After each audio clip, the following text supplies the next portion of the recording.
Vamos al Evangelio de Juan. Evangelio de Juan, capítulo 1. Vamos a terminar después de unos, si no me equivoco, 6 o 7 sermones. Dios nos ha dado bastante para escarbar, si no me equivoco, escarbar en la palabra del Señor y entender, hermanos, la gracia del Señor. Y estamos viendo el último tramo, el capítulo 2, que es la misma sección que vimos la semana pasada, ¿no? Por eso vemos nosotros, y como puse ahí, salvados para adorar y servir, sería parte 2. Y como subtítulo, el discípulo verdadero es un adorador. El discípulo verdadero adora. Para tener el contexto bien, vamos a leer desde el verso 35, pero hoy vamos a estar viendo a partir del versículo 43 al 51. El siguiente día, otra vez, estaba Juan y 2 de sus discípulos, y mirando a Jesús, que andaba por allí, dijo: «He aquí el Cordero de Dios». Lo oyeron hablar los discípulos y siguieron a Jesús. Y volviéndose Jesús y viendo que le seguían, les dijo: «¿Qué buscáis?». Ellos le dijeron: «Rabí», que traducido es maestro, «¿dónde moras?». Les dijo: «Venid y ved». Fueron y vieron y donde moraba, y se quedaron con él aquel día, porque era como la hora 10. Andrés, hermano de Simón Pedro, era uno de los 2 que habían oído a Juan y habían seguido a Jesús. Este halló primero a su hermano Simón y le dijo: «Hemos hallado al Mesías», que traducido es Cristo. Y él le trajo a Jesús, y mirando a Jesús le dijo: «Tú eres Simón, hijo de Jonás, será llamado Cefas», que quiere decir Pedro. El siguiente día quiso Jesús ir a Galilea y halló a Felipe y le dijo: «Sígueme». Y Felipe era de Betsaida, la ciudad de Andrés y Pedro. Felipe halló a Natanael y les dijo: «Hemos hallado a aquel en quien escribió Moisés en la ley, así como los profetas, a Jesús, el hijo de José de Nazaret». Natanael le dijo: «¿De Nazaret puede ser algo bueno?». Le dijo Felipe: «Ven y ve». Y cuando Jesús vio a Natanael que se acercaba, dijo de él: «He aquí un verdadero israelita en quien no hay engaño». Y le dijo a Natanael: ¿de dónde me conoces? Respondió Jesús y le dijo: «Entonces, antes que Felipe te llamara, cuando estabas debajo de la higuera, te vi». Respondió Natanael y le dijo: «Rabí, tú eres el Hijo de Dios, tú eres el Rey de Israel». Respondió Jesús y le dijo: «Porque me dijiste, te vi debajo de la higuera, ¿crees? Cosas mayores que estas verás». Y le dijo: de cierto os digo, de aquí en adelante veréis el cielo y los ángeles de Dios que suben y descienden sobre el Hijo del Hombre».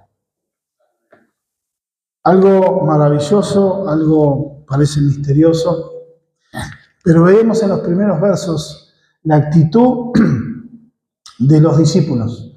Una de las cosas es que un verdadero discípulo sigue a Jesús, como hicieron Andrés y Juan. Después, otra característica, cuando decía que salió Andrés y ¿a quién vio? A Pedro. Buscó a Pedro y le dijo: «Vení, vení, vení». Entonces, un verdadero discípulo sirve y da testimonio de Cristo. Y hoy vamos a ver otra característica, que es la adoración que surge del conocimiento de Dios. Pero vemos la omnisciencia. El punto es que Cristo fue revelado y esa muestra de fe provocó una tremenda bendición. El punto de sermón es la revelación de Cristo y la adoración que surge del conocimiento de Él. ¿Saben que hay una leyenda allá, épocas antes de Cristo, allá por los 490 antes de Cristo, se da origen? ¿Saben el origen de la maratón? El origen de la maratón se basa en una leyenda de un soldado griego que se llamaba Filipides o Filipedes, quien corrió unos 40 kilómetros desde el campo de batalla en Maratón hasta Atenas para anunciar la victoria griega contra los persas en el año 490 a.C., falleciendo de agotamiento tras entregar el mensaje. Esta hazaña inspiró la inclusión de la maratón en los Juegos Olímpicos modernos de 1896 y se establece la distancia moderna de 42.195 metros en los Juegos de Londres en 1908. Sin duda, podemos ver ese compromiso y entusiasmo en el que tenían Andrés y Juan para compartir la noticia de que habían encontrado al Mesías. Ese tan esperado, y después de anunciar al padre de su hermano, al día siguiente fueron a otro lugar para seguir compartiendo la gran noticia que conocían al Mesías. Acuérdense, este es el tiempo donde Jesús aparece después de ser bautizado, donde Juan el Bautista lo anuncia como el Cordero de Dios, y al día siguiente volvió a verlo y dice lo siguiente, otra vez vuelve donde están Juan y Andrés, que eran discípulos de Juan el Bautista, dice, ese es el Cordero de Dios. Y ellos deciden seguir a Cristo, va y buscan a Jesús como el Cordero de Dios. Saben que eso no era muy fácil porque tiene que ver con un cambio de lealtad. Acuérdense que aquellos que tenían un maestro lo seguían a todos lados. Y había una lealtad del corazón. Y ese cambio de lealtad fue que entendieron, y Juan lo enseñó y lo dijo así, que había alguien superior a Juan. Era alguien superior. Entonces él no era egoísta. Él no se quedaba con las almas en los corazones. Él nunca fue así. Él era su misión mostrar los reflectores a Cristo. En ese contexto nosotros vemos que Jesús, al día siguiente, hay una sucesión de días, cambia el escenario ahora. Por eso también vemos que poder dar estos sermones así, porque la narrativa es un cambio de escenario, un cambio de lugar, son pistas que nos va dando y cómo podemos separar las unidades de pensamiento. Entonces cambia el escenario, cambia el ambiente, y en ese lugar deciden viajar a otro lado del mar. Entonces, una de las cosas para seguir juntando a sus discípulos, y ahora aparentemente se ve que la iniciativa no es de los discípulos, sino la iniciativa es de Jesús mismo. ¿Por qué? Dice en el verso 43 y 44, me puse un viaje de los pescadores, 45 al 47, sorprendido por la gracia, y el verso 41, 48 al 51, la adoración genuina. Dice las Escrituras, en el verso 43, al día siguiente quiso Jesús ir a Galilea y halló a Felipe y le dijo, sígueme. Y acá vemos, en este pasaje, es un cambio geográfico. Jesús se dispone a cruzar la orilla occidental del Jordán y desde allí continuar hacia Galilea. Probablemente, mientras se ocupaba de hacer los preparativos para este viaje, encontró a Felipe. Y esto no era extraño, ya que Felipe era de la misma ciudad que de Andrés y Pedro, a saber, Betsaida, es donde ellos iban. Betsaida estaba del otro lado del río Jordán, y esa ciudad estaba justo donde se embocaba el río Jordán, en el mar de Galilea. Acuérdense que el mar de Galilea es un lago, o sea, se le dice mar porque hay lugares muy profundos, pero en realidad es un lago que tiene más de 8 kilómetros de ancho, en su ribera más ancha. Y de hecho, actualmente el lago de Galilea es la fuente de abastecimiento para todo Israel. La fuente principal de abastecimiento de agua dulce es el mar de Galilea. Y a la vez siguen los procesos de pesca, por ahí a manera artesanal, pero es un lugar que todavía sigue funcionando. Y al pasarse a aquel lugar es Betsaida, un pueblo, una villa pesquera, que inclusive el nombre es casa de pesca o casa de pescadores. Esa es la traducción. Está en la costa nororiental de Galilea, según parece, no lejos de Capernaum, que es de donde era Pedro y Andrés. Pero ¿qué pasa? En ese momento estaban viviendo ahí en Betsaida. Entonces, y ahora se encuentran con Felipe. Y un dato curioso, ya que tenía un nombre griego, así como Andrés. De los 12 apóstoles, los únicos que tenían nombres griegos eran los dos. Andrés, que viene de ser hombre o hijo de hombre, viene del griego aner, y el nombre de Felipe era un nombre griego también. Entonces, que era raro. Aunque también vemos lo siguiente, este encuentro con Felipe derivó también que tiempo después había algunos griegos que querían ver a Jesús. ¿Y quiénes fueron los que lo presentaron a Jesús? Los que tenían nombre griego. O sea, no es accidental que haya dos personas con nombres griegos que tenían contacto con el mundo griego, quizá algún pariente, sino que son las causalidades de Dios, mostrando algo, hermanos, la universalidad del Evangelio. Israel había pensado que ellos eran los dueños de la ley, de la palabra, Dios se lo dio a ellos como el pueblo escogido de Dios, y los demás que revienten todo.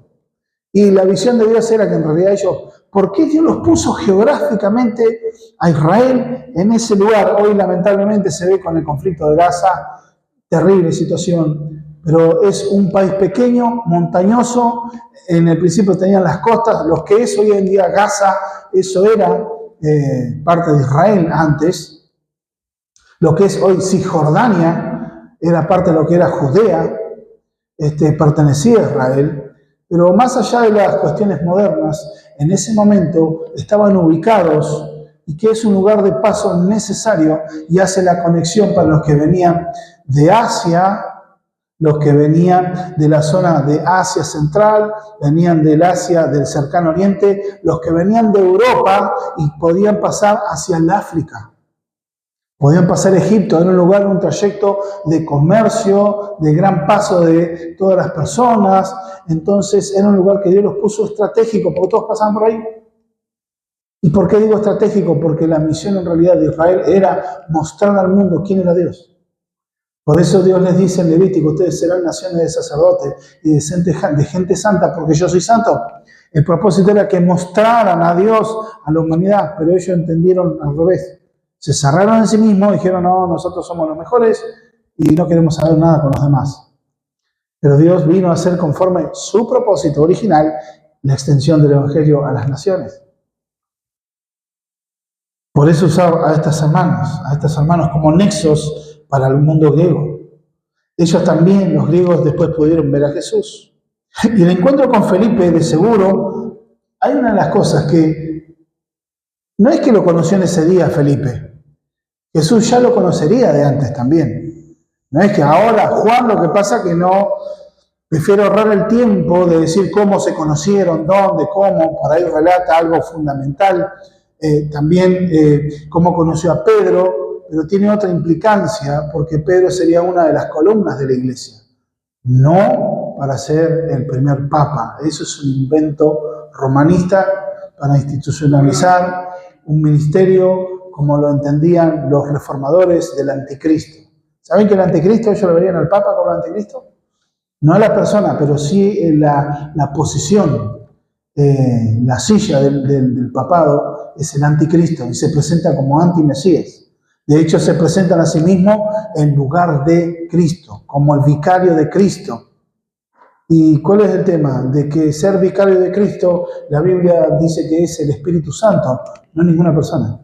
Se muestra así como la cabeza visible que gobierna a Cristo, como que Cristo gobierna a través del Papa. Mentira, porque la Biblia dice claramente que Cristo es la cabeza de la iglesia y que gobierna su iglesia y que el cuerpo visible es el cuerpo el que es visible, que es la iglesia, no la institución del papado. Y que Cristo gobierna a su iglesia. ¿Y cómo lo hace? A través de su palabra.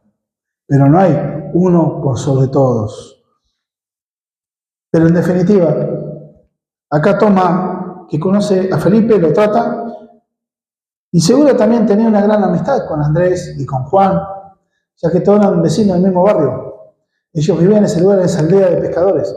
Una pequeña pueblo portuario que tenía un muelle y de ahí salían a pescar. Entonces eran todos vecinos, eran paisanos. Quizás vecinos cercanos. Y Jesús, conociendo esto, comienza a hablar con él y pasando a su tiempo de formación de su equipo de ministerio, ahora personalmente él invita a Felipe y le dice, sígueme. Y Felipe, como ya se conocían, pero esta invitación no era, bueno, che, vamos a hacer un viaje. Vamos a comer un asadito y vamos a pescar la laguna de los Horcones. No era una invitación formal. Cuando sígueme, era una intención formal para seguir a Jesús como maestro. Y esto implicaba seguirlo como maestro para estar acompañándolo a todos lados. Hoy en día, la visión de los profesores, ¿qué es lo que hacen ellos? Maestros, ellos te enseñan las cosas, la materia que les corresponde enseñar. Ya sea matemática, literatura, lo que sea, pero es como que no tienen incidencia en la vida después. O sea, la vida tuya fuera del colegio es tu vida. Vos haces lo que quieras. Acá vos tenés que traerme los exámenes, tenés que traerme todo conforme se hacen las tareas para que yo te pueda calificar y puedas ver tu avance en el mundo académico, en la preparación de absorber la cultura que se te enseña en la escuela. Pero más nada, o sea, los profesores, los maestros, hoy en día no tienen incidencia en nada, pero antes era al revés, era distinto. Alguien que quería seguir un maestro era seguirlo las 24 horas del día. Vivir con él, compartir con él. Porque los alumnos, el plan era que imiten a su maestro en todo. ¿Y cómo aprendo de mi maestro? Viviendo con él. Verlo cómo habla, verlo cómo se dirige a los demás, cómo es en casa, cómo es el trato, cómo piensa, cómo razona, tanto en la intimidad así como en la vida pública. Por eso también parte de las bases de enseñanza muestra, por ejemplo, los requisitos de los ancianos de la iglesia, que dice que deben gobernar bien su casa, deben ser esposo de una sola mujer, que deben tener a sus hijos en sujeción, que no debe ser pendenciero, debe ser hospedador, porque tiene que ver unas cosas, la vida pública y su vida como es en casa. Yo no puedo ser una figura en público, todo amable, sonrisa, está bien, somos todos tendencias al pecado, es verdad. No buscamos la perfección, pero no puedo ser una persona que en público yo todo chiste, risa, y llego a casa y pongo la cara de vinagre. No me aguanta nadie, no vuela una mosca. Vivo insultando, maltratando a los demás, maltratando a mi esposa, maltratando a mis hijos. Puede ser que algunas veces puede ocurrir, uno es un ser humano, pero no el modo de vida. Ser hospedador, estar siempre cerrado, no querer recibir a nadie. No, por la vida del pastor nadie la tiene que conocer. Lo que vos sos en público lo tenés que ser en lo íntimo. Y como sos en lo íntimo, tienes que verse el fruto en la vida pública. Decía un puritano, si no me equivoco, era Thomas Watson o John Owen, lo único que importa delante de Dios no es cómo sos en público, sino quién eres en lo íntimo, delante de Dios. Eso es lo único que va a importar. Por eso los maestros deben ser abiertos. Y ellos seguían todo el día. Y era dejar tu vida para seguir a tu maestro. Esta invitación formal era un cambio de vida. Estos maestros tenían inferencia en la vida personal.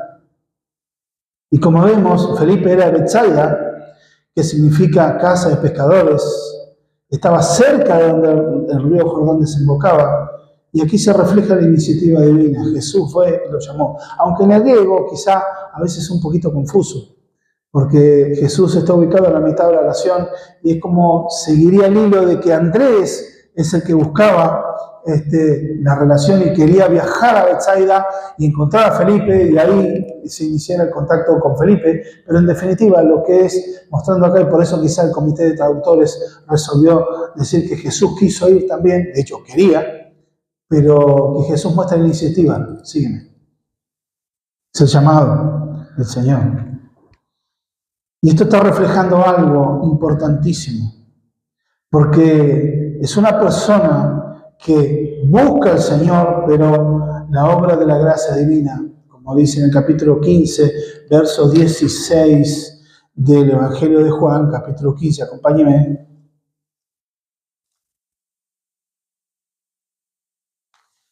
Capítulo 15, verso 16. Algo maravilloso que Jesús enseña.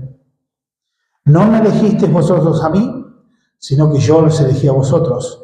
Y os he puesto para que vayáis y llevéis fruto, y vuestro fruto permanezca, para que todo el que pidiereis al Padre, en mi nombre os los dé. Pero el acento es, ustedes no me eligieron a mí, yo os elegí a vosotros.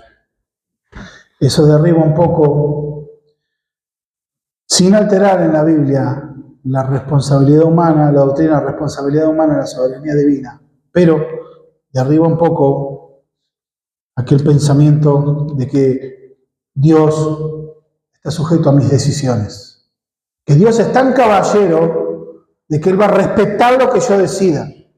Si yo lo rechazo y Dios está obligado a quedarse quieto porque me da la opción. Bueno, acá la Biblia está diciendo otra cosa. Dios elige. Dios salva a quien quiere salvar. Porque primero es el proceso de llamado a salvación. Entonces vemos acá esta muestra maravillosa de esta invitación que exhibe la gracia y muestra la característica de Felipe, que es conocido como el apóstol apasionado, o el apóstol de la pasión. Era una persona apasionada, y fíjense que obviamente la respuesta fue sí, y cruzaron el río, y ahí se encuentran con Natanael. Cruzaron la vía en el verso 45, sorprendido por la gracia, le puse como encabezado,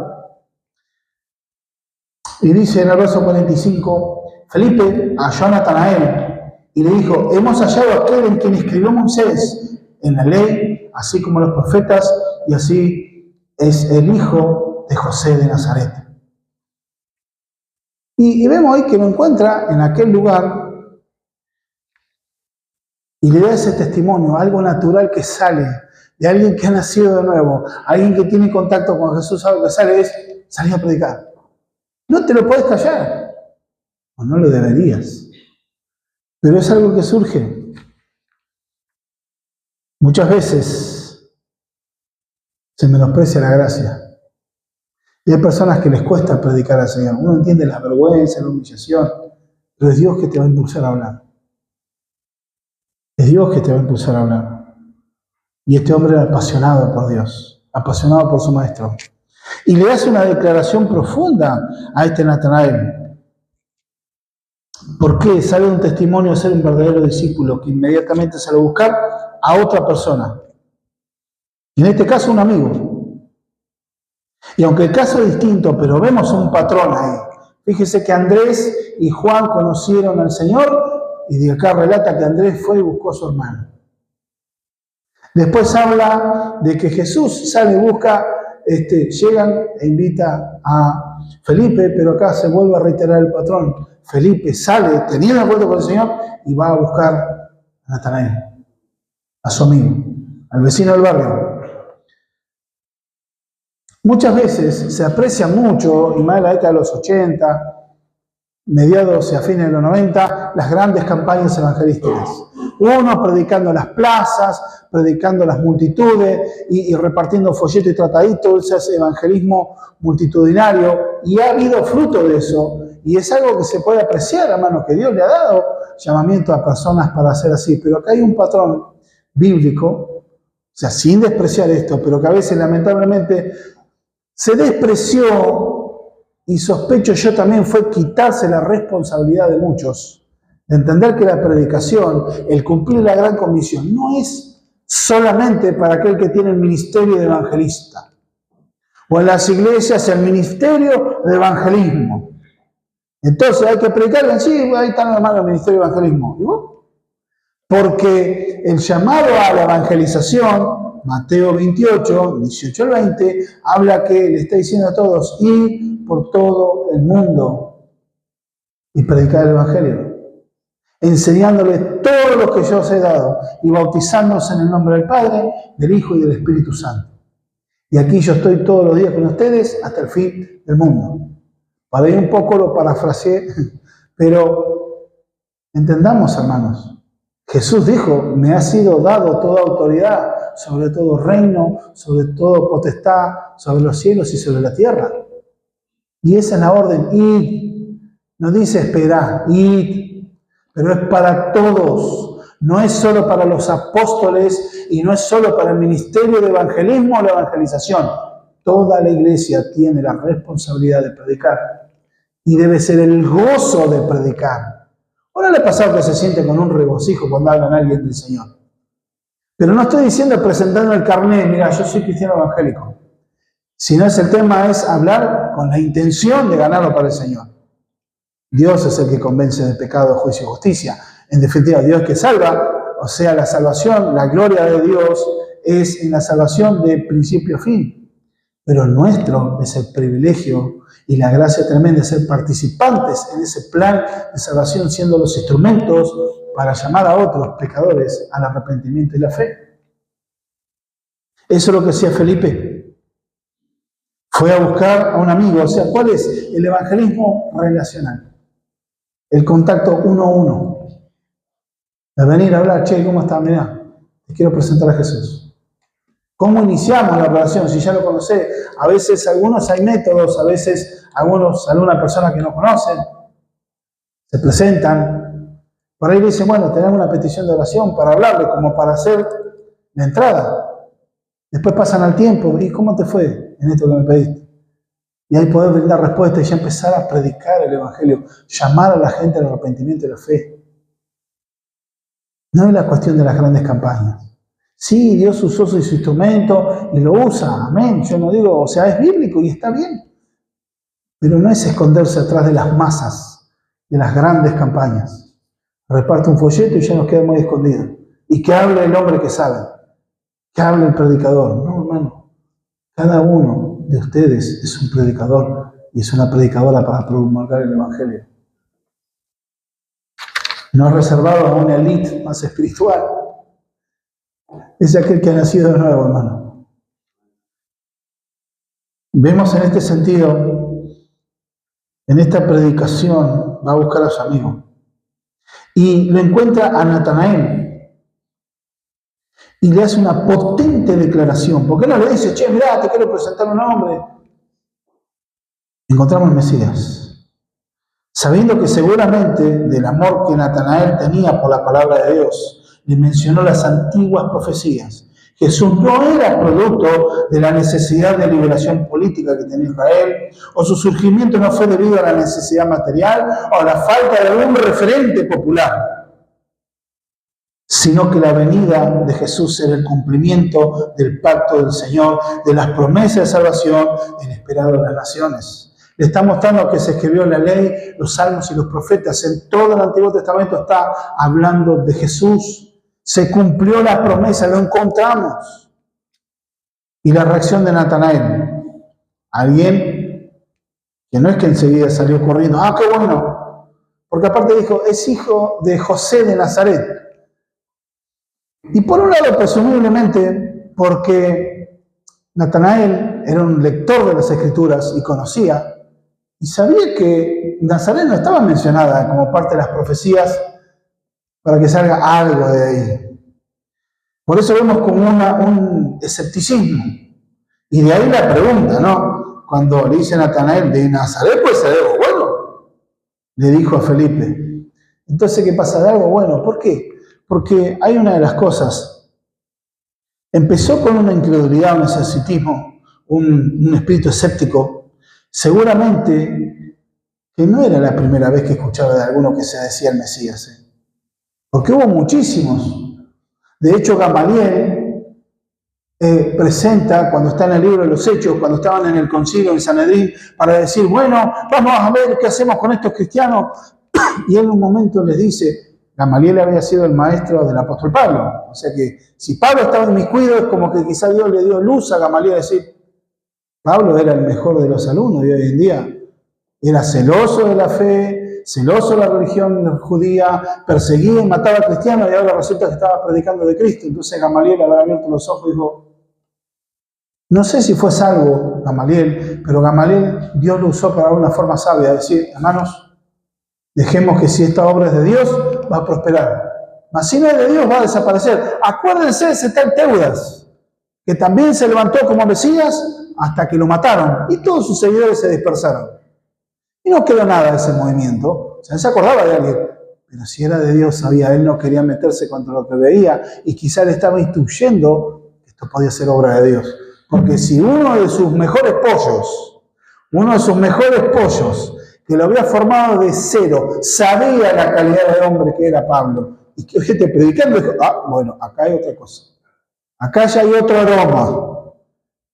Quizás la gracia de Dios fue obrando y quizás Dios lo haya salvado. La Biblia no dice nada, eso es una suposición que uno puede tener, pero sí que tuvo luz de Dios para decir, si esto es de Dios, sería. Pero digamos, había muchos que decían ser el Mesías.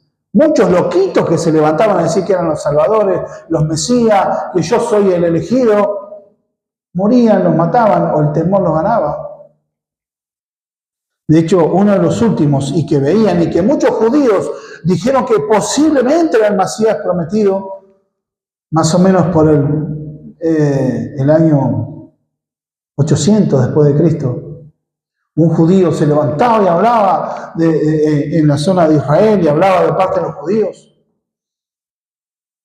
Hasta que vino el Islam y lo trajo un sultán y lo empezó a escuchar. Entonces le dio a elegir, bueno, mira, o te convertís al Islam o te mando de capitán.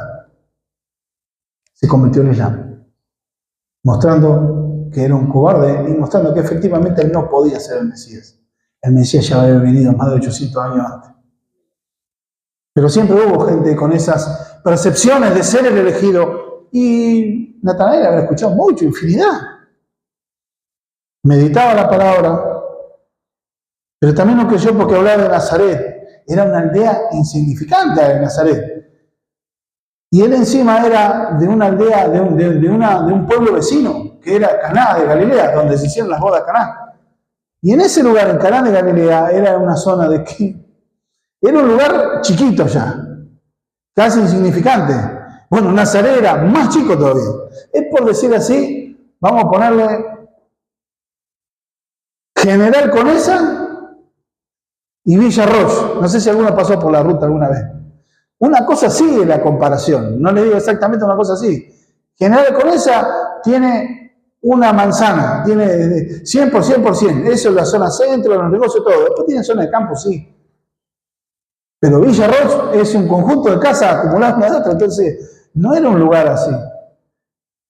Les digo para que tengan la idea, no es que es exactamente era así. Había más personas. O comparar La Valle con Conesa, una cosa así. Y entonces decía, mira que, y aparte de Nazaret, o sea, bueno, sí, Nazaret ya lo conozco yo. Y por otro lado, Nazaret vendría a ser como esos pueblos, como dicen hoy en día ese cantante, mi pueblo vos tenés que pasar en primera, porque si pasás en segunda lo pasaste largo, no lo viste. Entonces entender, hermanos, que tenía un contexto para decir, no, me es difícil creer. Pero una cosa, eso por qué era lo siguiente. Porque Jesús era hijo de José de Nazaret. Pero ¿qué pasa? Es el lugar donde él residía en ese momento. Pero ¿qué pasa? Jesús no había nacido en Nazaret. Jesús nació en Belén. Y Belén sí es mencionado en las Escrituras. En el libro del profeta Miqueas, capítulo 5, verso 2. ¿Qué es lo que dice? De ti, Belén Efrata, la más pequeña de todas las ciudades de Judá, de ti me saldrá el regidor que gobernará. O sea, viene un rey. Y dice que sus salidas son desde la eternidad, mostrando la divinidad de Cristo. Era un rey que era eterno. Entonces entender, Miqueas está trayendo esa palabra y sí menciona a Belén. Y por eso Jesús nació en Belén. Tenía que nacer en Belén. Y después le termina diciendo lo siguiente, que era una cuestión, por ejemplo, cuando hablan de Betsaida. Betsaida era donde Andrés, Pedro, donde Felipe vivía, pero en realidad Andrés y Pedro no eran originarios de Betsaida, ellos eran de Capernaum. Nacieron ahí, pero ahora residían. Así Jesús había nacido en Belén, estuvo un tiempo en Egipto, volvió, se instalaron en Nazaret, y después de eso, ellos fueron, después Jesús se mudó a Capernaum. Tuvo esos traslados Jesús en su vida. Y en el verso 46 nos dice lo siguiente, 47, cuando Jesús vio a Natanael que se acercaba, dijo de él, he aquí un verdadero israelita en quien no hay engaño. Y no lo conocía a Natanael. Entonces vemos ahí que surge la adoración, es el tercer encabezado, la verdadera adoración. La respuesta obvia, ¿y de dónde me conoces? Vamos a ver en Argentina, ¿de dónde me conoces? Y sería como el Señor, yo le voy a poner una nota de humor, ¿no? Yo ya te vi, piedra libre. ¿Por qué? Porque dice, ¿de dónde me conocés? Y lo caracteriza así. Y le dijo a Natanael, ¿de dónde me conoces? Respondió Jesús, dijo, antes que Felipe te llamara, cuando estabas debajo de la higuera te vi. O sea, Jesús no estaba en el momento cuando Felipe fue a buscar a Natanael. Y unos pueden decir, algunos dicen, no, porque la distancia podía, o sea, la realidad que acá está hablando que no estaba en el mismo lugar. Y le dice algo maravilloso, que parece un dato, estabas debajo de la higuera. ¿Y qué tiene que ver eso? Bien, Jesús está actuando en su omnisciencia. ¿Por qué? Porque así como le está diciendo esa declaración teológica sobre que Jesús vendría en ese momento, aunque la teología era rudimentaria en la vida de Natanael, simplemente le dijo, debajo de la higuera te vi. Y ese lugar posiblemente donde Natanael leía, meditaba, oraba al Señor, donde pasaba tiempo con Dios, donde él anhelaba la palabra de Dios, él estaba meditando debajo de la higuera. Es un lugar de devoción, por eso fue el impacto. No tan solo que le adivinó dónde estaba, sino que él entendió el significado y por qué dice, yo te conocí, yo te vi en ese lugar. ¿Por qué? El ver de Dios mostraba que estaba hablando a su corazón, porque sabía que él estaba meditando la Escritura y estaba orando al Señor. Y él vino también quizá presuroso por la declaración que le hacía Felipe, encontramos al Mesías, del que está escrito en los Moisés, en la ley y los profetas. Vamos a entender este sentido, hermano, que estaba viendo y quizá en su corazón brotaba esa idea de que estaba la posibilidad, como se lo presentó. No dijo, mira, alguien que habla muy lindo, que junta gente. Encontramos aquel de cual se escribió en la antigua profecía. Se está cumpliendo y se cumplió, él está acá. Sale con ese anhelo. Y una de las cosas que le dice todo el verdadero israelita en el cual no hay engaño. ¿Qué se refiere a eso? Es que era una persona que decía que era alguien íntegro. No había doblez en su ánimo.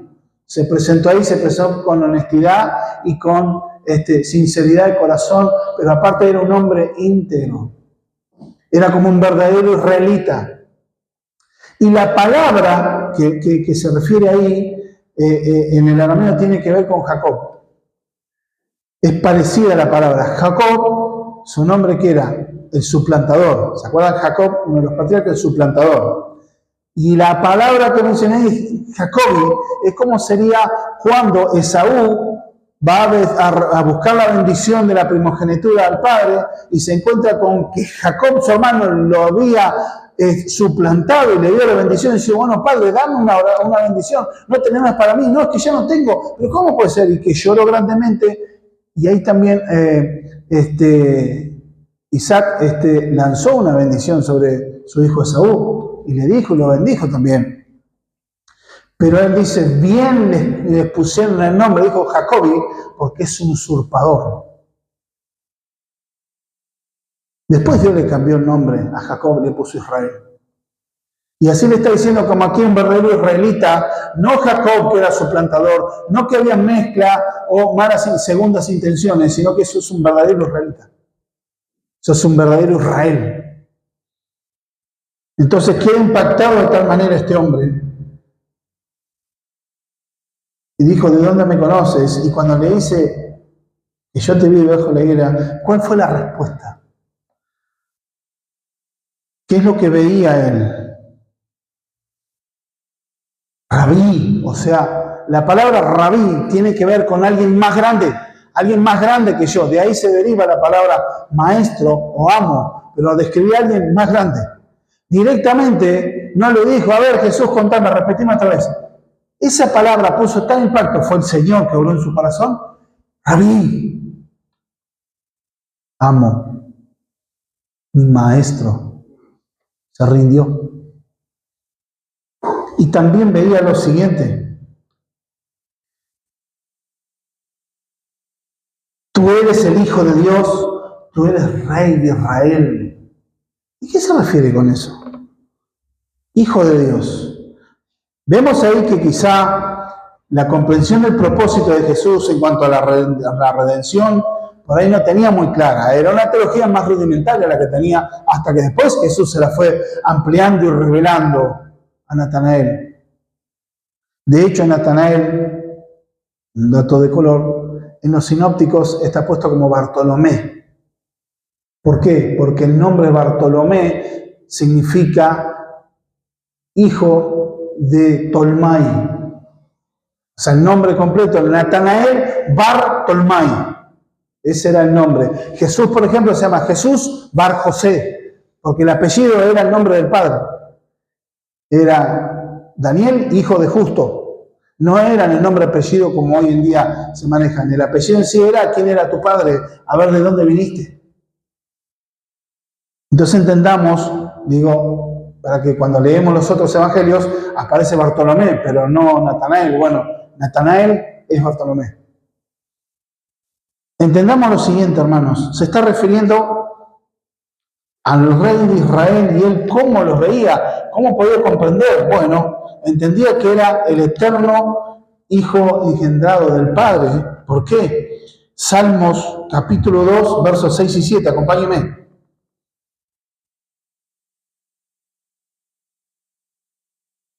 Hay dos características que están mencionando este salmo, que es un salmo mesiánico. Salmo capítulo 2, versos 6 y 7. Pero yo he puesto mi rey sobre Sión, mi santo monte. Yo publicaré el decreto de Jehová que ha dicho, mi hijo eres tú, yo te engendro hoy. Está hablando del eterno Hijo engendrado del Padre, está hablando de Jesús en su divinidad, pero está hablando de Dios mismo. Entonces nosotros podamos ver a la luz de estas escrituras cómo es la obra del Señor. Y aparte dice que es el Hijo de Dios, pero también es el Rey de Israel, y estamos viendo el cumplimiento del pacto davídico, del pacto donde el descendiente de Israel, un descendiente de David, estaría reinando. Salmo 89, verso 3.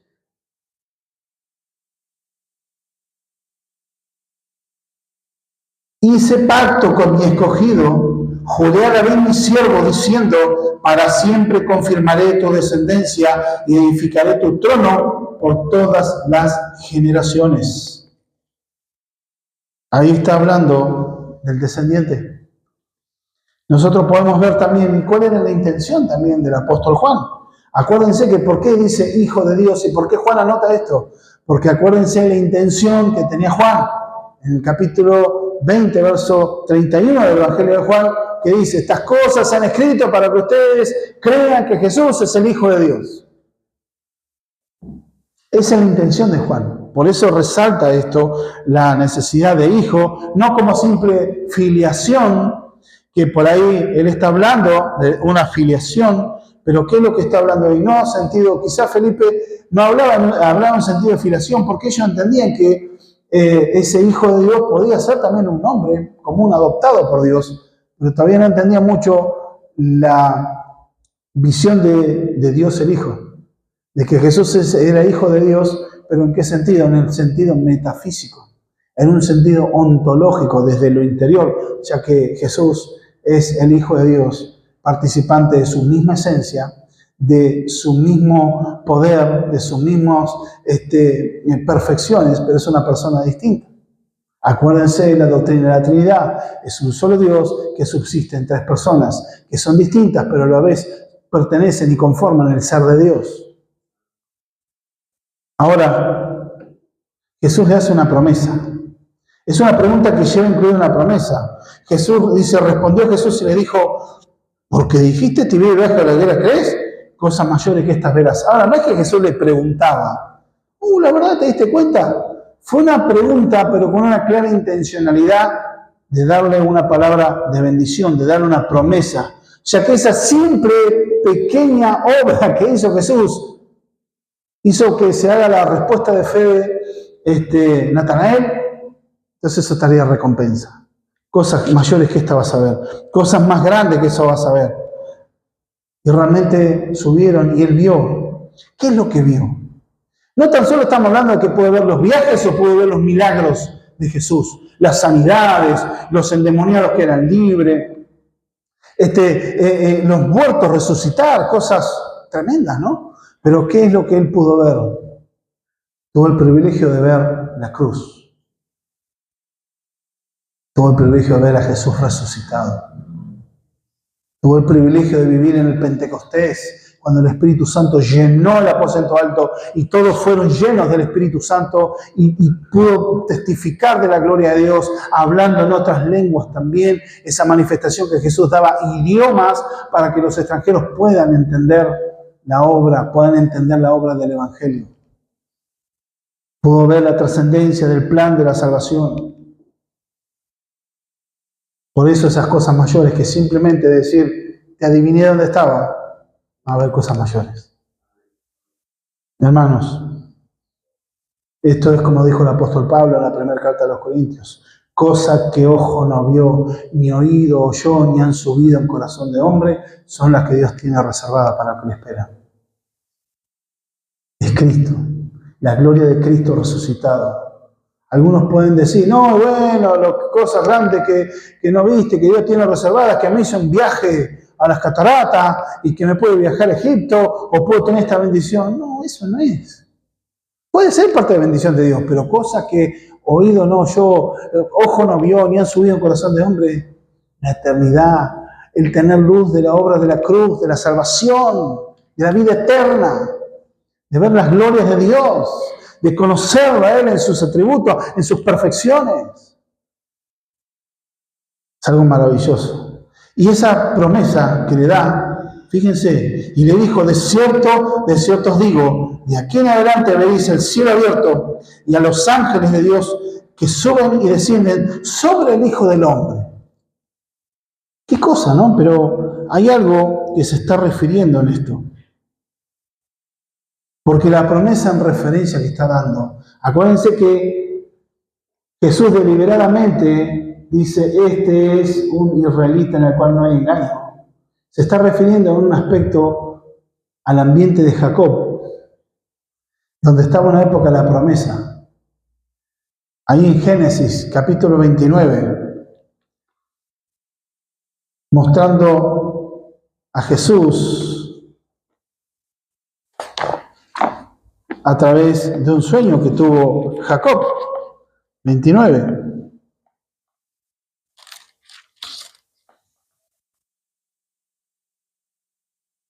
Miento, 28.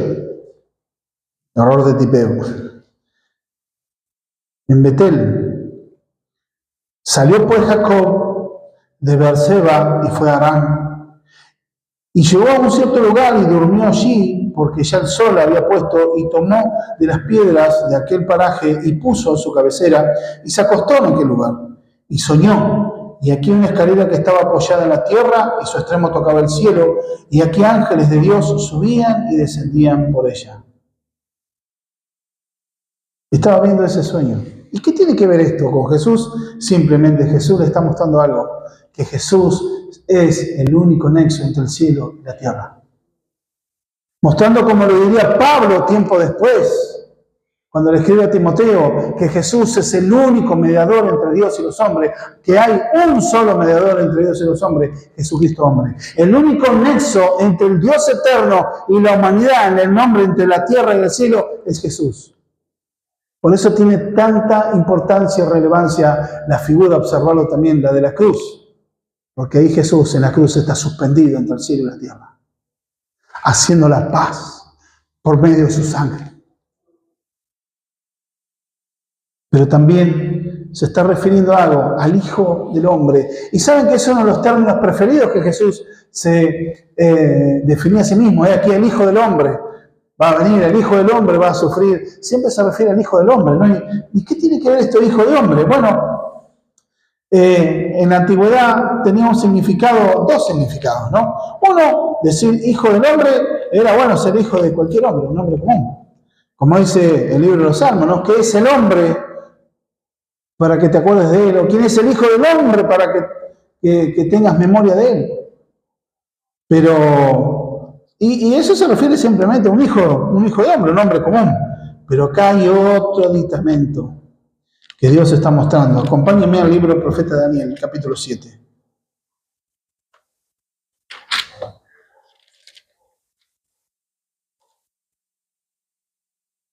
Versos 13 y 14. Acá no es cualquier hijo de hombre. Daniel 7, 13 y 14. Está hablando el profeta Daniel. Miraba yo en la visión de la noche y aquí con las nubes del cielo venía uno como un hijo de hombre que vino desde hasta el anciano de días y le hicieron hacerse delante de él. Y le fue dado dominio, gloria y reino para todos los pueblos, naciones y lenguas le sirvieran. Su dominio es dominio eterno que nunca pasará y su reino uno que no será destruido. Pero el verso 13, miraba yo en la visión de la noche y aquí con las nubes del cielo venía uno como un hijo de hombre que vino hasta el anciano de días y le hicieron acercarse a él. Alguien que estaba cerca del anciano de días. No era un ángel. No era un hombre divinizado. Era Dios mismo. Dios el Hijo presentado ahí. Y ese Hijo de hombre es el que cumplía las promesas del Mesías que tenía que venir. Eso lo sabían los profetas y los judíos en aquella época. Ese Hijo de hombre no era el hijo de Juancito. Era el Hijo del Dios viviente. O sea, era Dios mismo que se iba a presentar. Entender que Jesús es el nexo entre Dios y los hombres.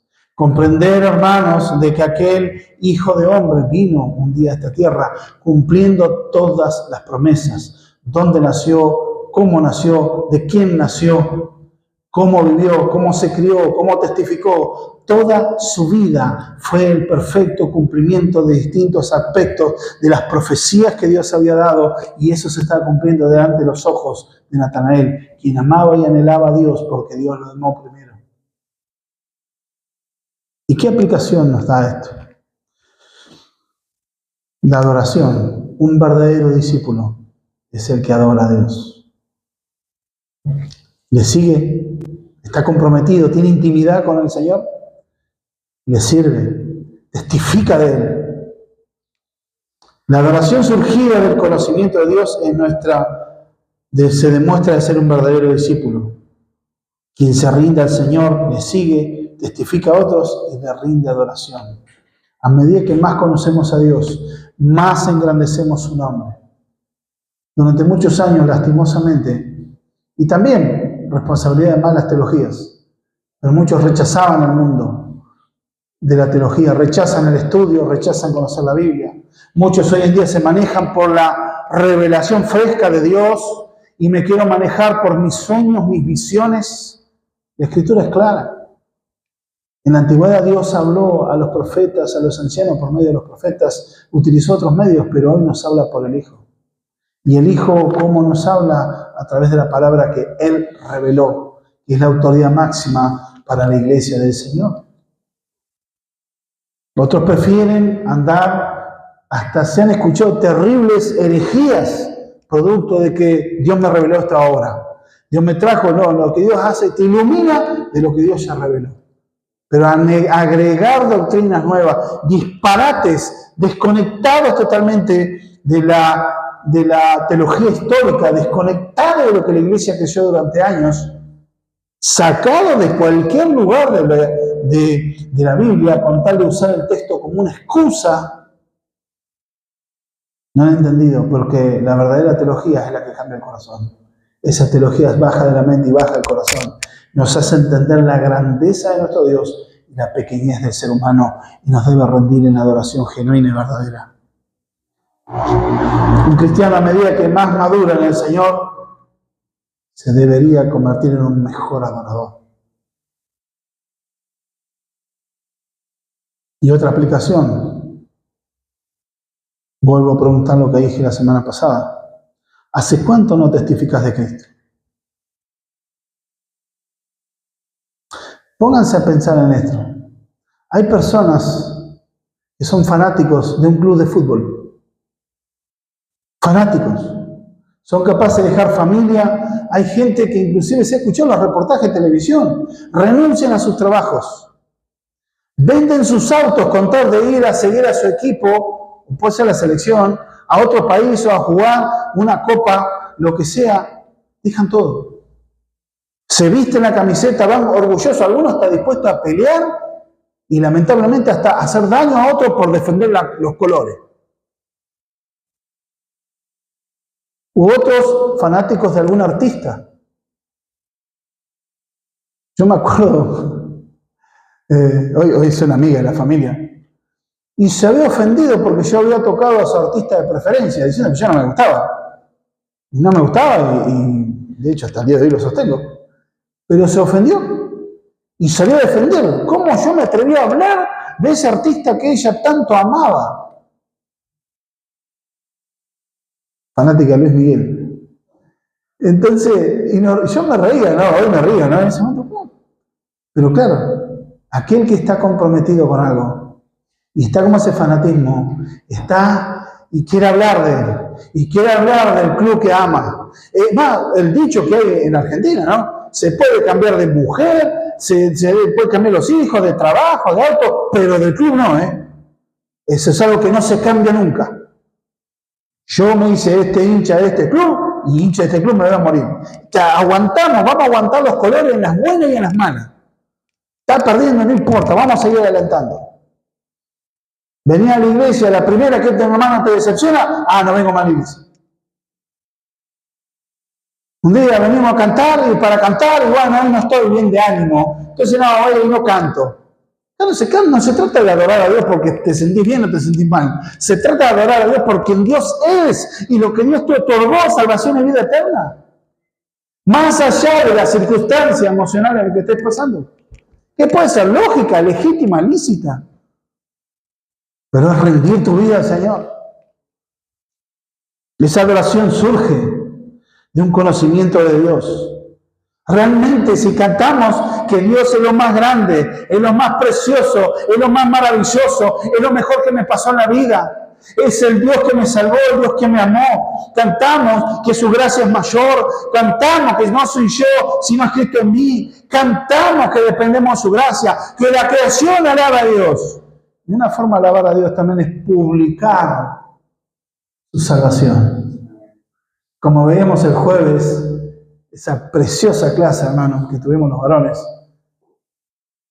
Hermanos, el Salmo 51 habla de que cuando Dios le haya dado un corazón nuevo a David, cuando Dios haya perdonado sus transgresiones, le haya dado un corazón nuevo y su espíritu nuevo le sustente, entonces yo publicaré tus alabanzas y enseñaré a los pecadores a que vengan a ti.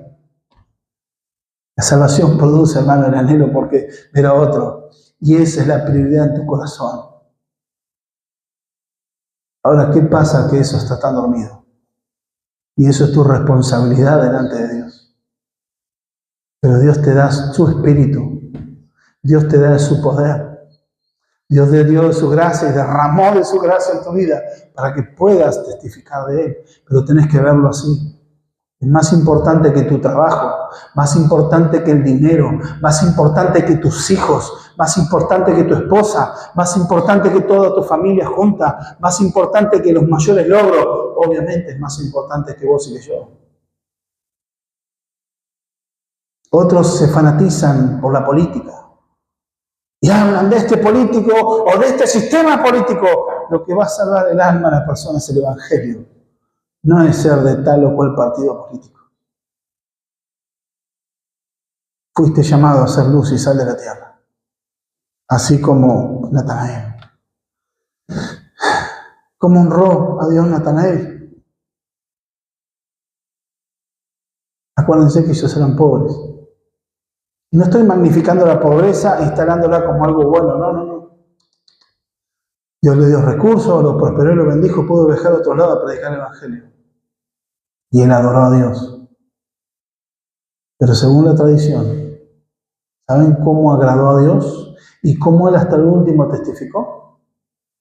En Armenia, como premio a predicar el Evangelio, no le dieron el hotel 5 estrellas, no le alquilaron los mejores camellos que había, sino que fue despellejado vivo.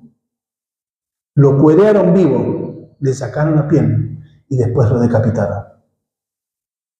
Así terminó el ministerio de Natanael, pero glorificando a Dios. Así también como la vida del primer mártir de la iglesia, de joven Esteban, el primer diácono. Cuando lo estaban apedreando, él tuvo una visión de la gloria celestial y él dijo: de aquí estoy viendo al Hijo de Dios. La gente se puso en furia y arremetieron contra él.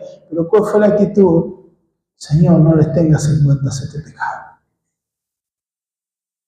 Y murió. No todos tendrán el fin de los apóstoles, ¿es verdad? No estoy haciendo apología de la sangre, pero sí es la entrega. Pero solo eso puede ocurrir cuando vos te rendís a tu vida a Cristo. Y cuando el impacto de la gracia sale de tal manera que hoy te rendís. Porque quizá todavía Dios no hizo eso en tu vida. Y deberías examinarte. ¿Por qué me siento tan seco? ¿Por qué no estoy dando fruto? Pero para esto hay gracia, porque hay perdón de Dios.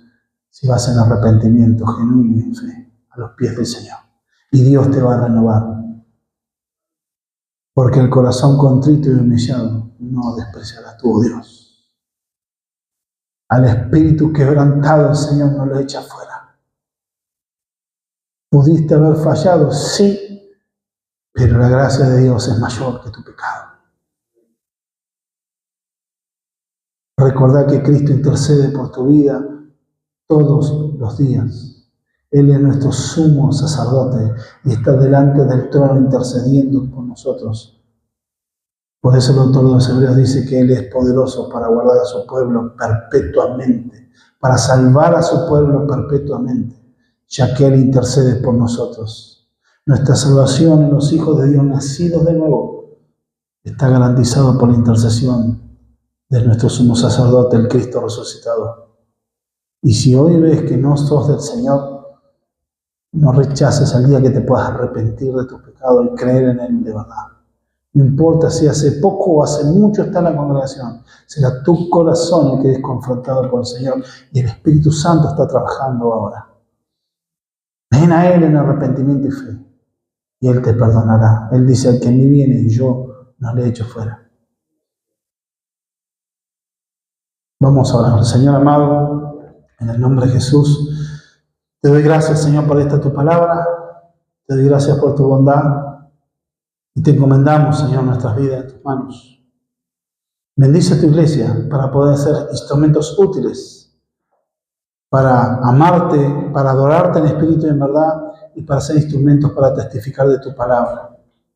Señor amado, no importa si la juventud o la mayoría de edad o la ancianidad están en nuestros cuerpos. Señor, entendemos que todos podemos ser instrumentos útiles. Porque el Señor Caleb, en sus 80 años, quería tomar la porción de tierra que Dios le dio y dijo: yo tengo vigor como cuando tenía 40. Yo quiero la porción de Jehová que Dios me da. Señor amado, glorificate en los jóvenes. Glorificate en esta iglesia para que podamos ser luz y sal de esta tierra. Y a través de esta iglesia el Evangelio sea conocido en esta ciudad. Bendito Padre, que podamos conocerte más y profundamente. Que tú nos des luz a través de tu palabra y que tu Espíritu Santo nos ilumine para ser testimonio de tu gloria y poder ser, Señor Dios mío, constituirnos en predicadores de tu Evangelio. Para ser evangelistas, Señor amado, guiados por ti. Tú das poder a tu iglesia. Gracias te damos en el nombre bendito de Jesús. Amén.